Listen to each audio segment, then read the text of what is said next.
ઇલસ્ટ્રેશન number 4 જેમાં આપણને કીધું હોય કે calculate from the following figures efficiency ratio, activity ratio, capacity ratio આપણે શોધવાનું હોય. જેમાં સૌથી પહેલાં આપણને બજેટ પ્રોડક્શન, સ્ટાન્ડર્ડ અવર્સ પર unit, actual production, actual working hours આપ્યા. તો આપણે પર્ટિક્યુલરમાં સૌથી પહેલાં બજેટ, સ્ટાન્ડર્ડ અને એકચ્યુઅલનું આપણે ફોર્મ્યુલા બધું અપ્લાય કરશું.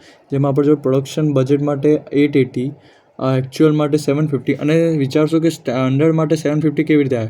તો જોવા જઈએ તો actual production is equal to standard production એ એનું ફોર્મ્યુલા હોય. તો એના માટે 750 અહીંયા આવ્યા, જે એકચ્યુઅલના 750 એટલે સ્ટાન્ડર્ડના પર 750. પછી સ્ટાન્ડર્ડ અવર્સ પર યુનિટ 10 આપ્યા. હવે નીચે સ્ટાન્ડર્ડ અવર્સ તો આપણને આપ્યા નહીં, તો એના માટે કીધું 880 ઇન્ટુ 10 કરી એટલે 8800. પછી સ્ટાન્ડર્ડ માટે પણ કંઈ કીધું નહીં, એટલે સ્ટાન્ડર્ડ અવર્સ પર યુનિટ આપણે કરી દઈશું. બજેટ માટે તો આ કરી દીધું. બજેટનું આપણે જો વર્કિંગ અવર્સ નથી કીધા એટલે આપણે સ્ટાન્ડર્ડથી કર્યા હતા.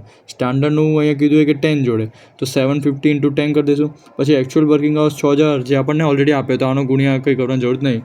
પછી ઉપર એફિશિયન્સી રેશિયો સૌથી પહેલાં શોધવા માટે એફિશિયન્સી રેશિયો આ રીતે આપણે ગણ્યા. પછી એફિશિયન્સી રેશિયોનું formula standard hours divide by actual hour ગુણ્યા 100, એટલે બધી રકમ પુટ કરી દેવાની, અંદર આન્સર આવી જશે. એક્ટિવિટી રેશિયોનું formula standard hours divide by budget hours into 100, એનું રકમ ભાઈ એનો આન્સર આવી જશે. પછી કેપેસિટી રેશિયો શોધવા માટે actual hours divide by budget hour ગુણ્યા 100, એની પર રકમ પુટ કરી દેવાની, આપણો આન્સર આવી જશે.